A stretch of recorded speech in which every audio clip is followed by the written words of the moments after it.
everyone, welcome back or welcome. Coming back to you with another look at some weaving today.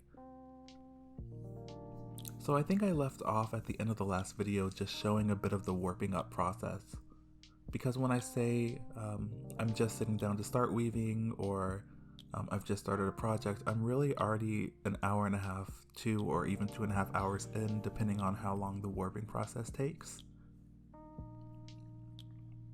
So this part here you can see I'm doing is called direct warp, which is where I directly wind on the yarn to the back of the loom, and I'm making those loops and I'm pulling it through the front.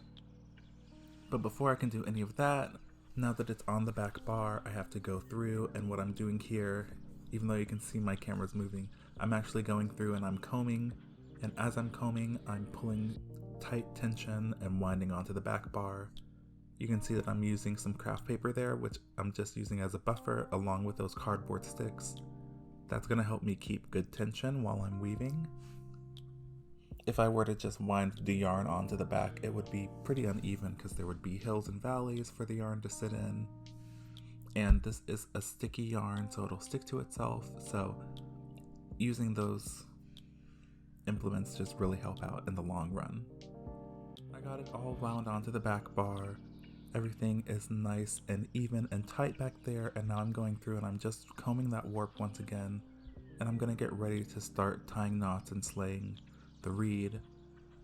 I think what I'm doing here is looking and seeing I had one mistake here, which happens when you're warping sometimes. It's a little bit different when you're indirect warping, but since I'm direct warping, every now and then you can get an extra slot or hole in there, and I think I doubled up on one of my slots. So this is the slow look at what I'm doing. Here I'm going through and I'm just grabbing some of those yarns and I'm pulling them through with the slaying hook to the next slot. And when I say slaying, it's S-L-E-Y-I-N-G. Not like, you know, I'm gonna slay, oh my god, slay. It's a different type of slay. So here I am, I'm going through, I'm just grabbing and I'm moving everything over because I did have that one extra.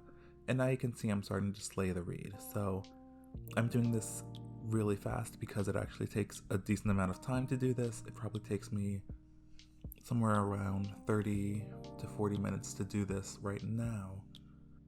Yeah, so it takes me a little bit of time to do this because I think each one of my warps is something around 97 threads individually, and I'm going through and I'm separating and I'm pulling half of those through a hole with my small slaying hook. So here's another look at what it looks like now. You can see that I have some of the yarns that are sitting down at the bottom and some that are flipped over the top. What I'm doing is I'm going through, I'm finding which yarn is on the right and which is on the left. The one that is on the right I am keeping down in the slot. And then I'm going through and I'm using my slaying hook and I'm grabbing that other yarn that is on the left and I'm pulling it through a little hole in the heddle, and that's what's going to give us the ability to make sheds. So here, if you want to understand what I'm saying when I say sheds as well, the ones in the slots can actually move freely, whereas the ones in the holes have to go where the heddle goes, if that makes sense.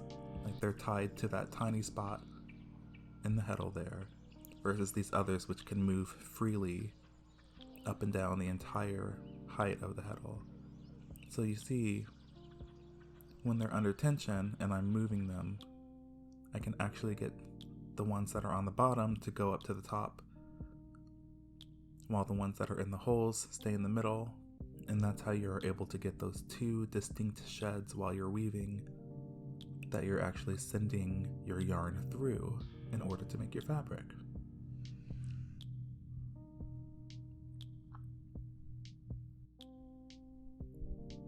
Okay, so now it is time to choose my yarn, and I did want to do something a little different this time, so I'm actually going into some of my yarn stock that I'll be using for most of the scarves. This is a really stunning yarn, I think, and this one is a large bulky yarn.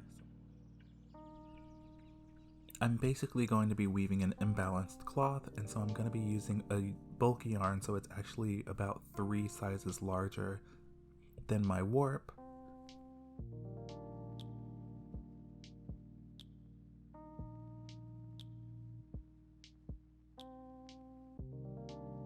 Here I'm just showing you just how big this ball of yarn is, so I had to go and find, what are the best yarns for gradients, because I really wanted some really pretty gradients. I really loved this one. It reminds me of the bedroom from Howl's Moving Castle a lot, just the different, like the blues and the reds and the golds, and sometimes there are green tones. I thought it was absolutely stunning. And the way that I weave, I use a dark gray warp. I did some research at the beginning. I was trying to figure out what kind of warp goes with any color yarn. And so I did research on using black warps versus white warps. I looked at different colors of gray. I looked at neutral tans.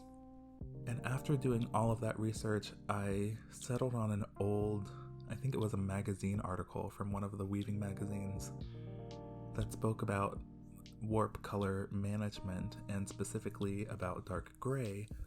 So I thought, let me try this and see how I feel about dark gray. And it actually works really well. It tempers most colors down. The dark gray is pretty harmonic with most colors that I've seen so far. And you'll see with my next project, it can really temper down something that looks super neon off the loom into something very wearable once you put it on the loom. Wearable in my opinion. I know people have different opinions of color.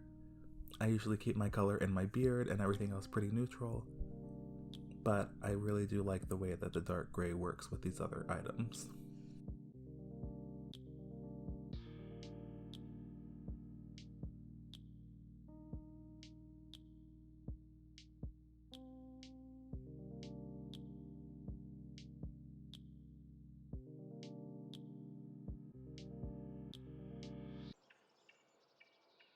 Okay, now I can get into the weaving. So here I am, just getting my whole loom set up. I am doing this kind of similar to how I've done before. I like to weave a few rows just to get everything started, and then I'm gonna go in and I'm gonna do my hem stitch down at the bottom.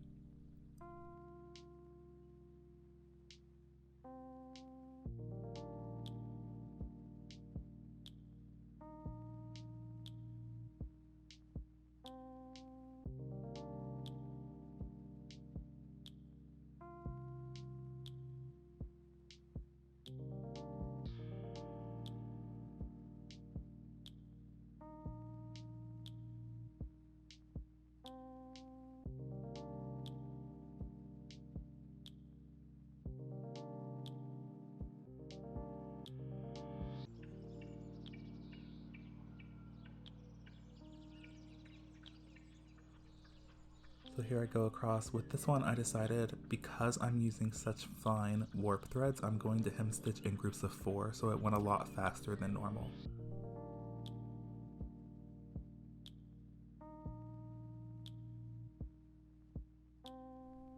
And then now I can just get straight into the weaving. So this is a much faster project. As you can see, I'm like a fabric printer almost. But what I'm doing is I'm going through and I'm just changing sheds and then weaving one pick between each. And I'm weaving this one a little bit looser because I know that this wool is going to shrink a bit once I do go ahead and fold the fibers. And as I'm weaving, I'm stopping every now and then and I'm just checking to see if I'm getting the right number of picks per inch.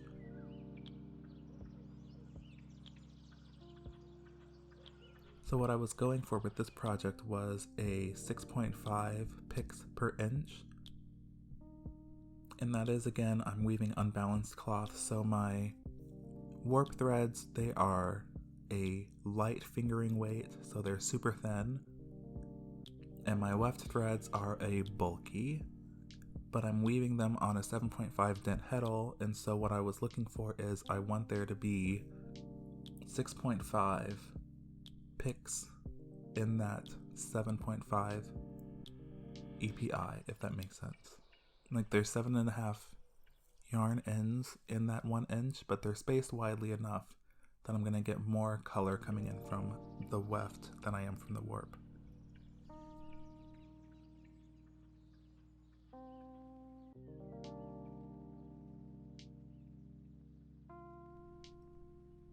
Okay, and I have reached the other end, so what I'm doing is I'm going through and I am just stopping, again like I started, with a hemstitch. You can kind of see more dramatically the hemstitch making the bundles here because I did want to leave a little bit of length so that I could have a nice fringe at the end.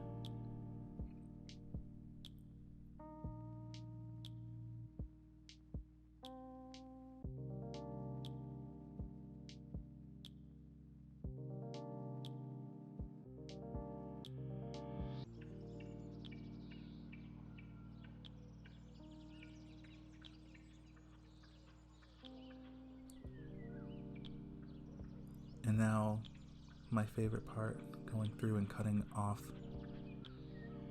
the entire project from the loom.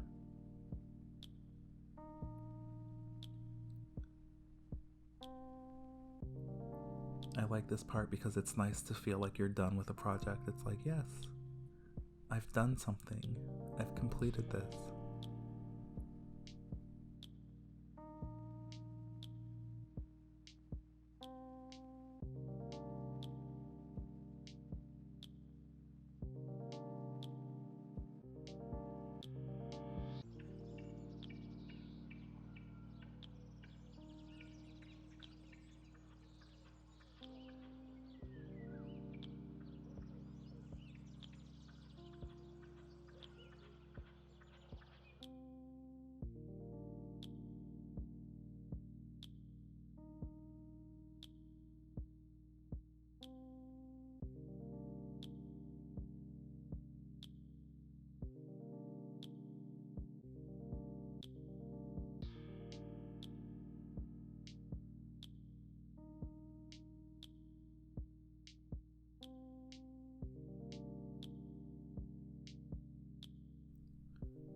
And here I am at the front. Here I just have to undo all of these knots that I did at the beginning, and that's what gives me the fringe at the other end by saving all of that length. And then here is our finished piece before wet finishing. So there's the yarn that I started with. Again, you can see how pretty it is, even just in the ball of yarn. It's so stunning. I love that they wrapped it this way. And then here you can see how the dark gray has really tempered that down and made this stunning subtle gradient. And this will all tighten up again once I do go through and wet finish. It's going to be such a nice fabric.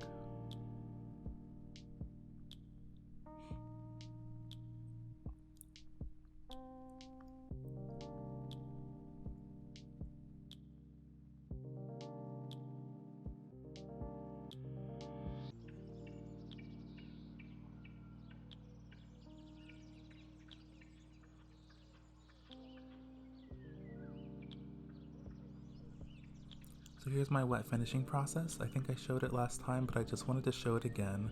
I am using some rather hot water, but it's not burning me at any rate. Here I'm just putting it in and I'm just pressing into this hot water, which does have castile soap and lavender oil in it. And then what I'm going to do is I'm going to just lightly knead this. So I'm not going in and agitating it very vigorously.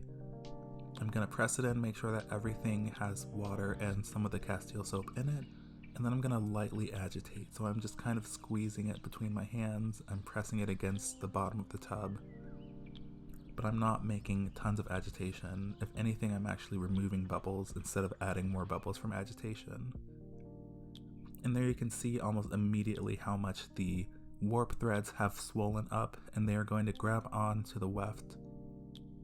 And then as I leave this here for the next hour, those threads are going to interlock and they're going to pull everything together, and you'll see in the finished product what it's going to look like. And here is the finished cloth. I absolutely love this one. I think it's so stunning. It still reminds me of the bedroom from Howl's Moving Castle. I don't know what it is. I think it's just all the different jewel tones along with the gold and the dark brown. It became such a stunning fabric. It's very soft. I'm so happy with how it feels. It's going to be very nice for some next to the skin wool.